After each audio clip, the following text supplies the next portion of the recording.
नशे फिरोज़ जी सिंध कॉलोनी वासी शहरी ग़ुलाम कादिर मुग़ल प्रेस क्लब पहुंची मीडिया से ॻाल्हाईंदे चयो त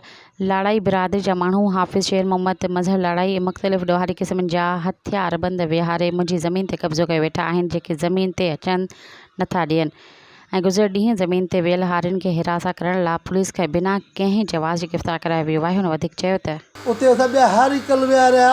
टे टणी असां त हारी वियो उन्हनि पंज माण्हू ॻोठ वारा वठी पुलिस वठी असांजा हारी ॿधाया अथनि उन्हनि हारियुनि खे आबाद करणु नथा ॾियनि असांखे महिरबानी करे असांखे बनी आबाद करे ॾिनी वञे ऐं इन्हनि खां असांखे कब्ज़ो ख़तमु कराए ॾिनो वञे। वरी मां ॿीहर बि अपील कंदुसि SSP नौशर फिरोज़ खे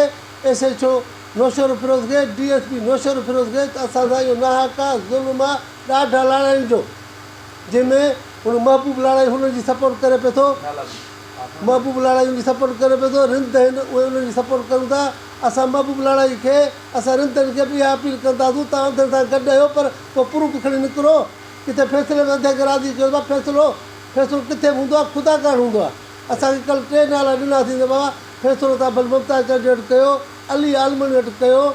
मौला मुबे वटि फ़ैसिलो कयो असां नथा अचूं की लोकल वटि भला फ़ैसिलो करे मतिलबु फ़ैसिलो विकामजी वञे। असां चङनि मठनि वटि चऊं था फ़ैसिलो कयो उते बि लड़ाई फ़ैसिले में न आया कल्ह बि आया थाणे ते SHO चयो असां फ़ैसिलो न कंदासीं इन मां साफ़ु ज़ाहिर आहे थोरो जो ॾाढी जिबर आहे ॿुधी न ऐं असां ते उन ॿ टे दफ़ा कोशिशि कई हमले जी हींअर कुझु बि थियो त शेर जेके उन सां रिंद गॾु आहिनि या महबूब लड़ाई असां FIR उन ते दाख़िल कराईंदुमि मूंखे का बि तकलीफ़ पहुती मां नौशर फिरोज़ जो नोटेबल माण्हू असांजो नौशर मूंखे सुञाणे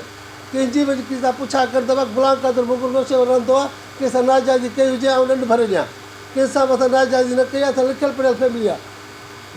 ऐं हू कंहिं बि फ़ैसिले में अचण लाइ तयारु न आहिनि। सब्सक्राइब कयो अवामी न्यूज़ HD खे ऐं ताज़ा तरीन ख़बरुनि लाइ ॾिसंदा रहो अवामी न्यूज़ HD।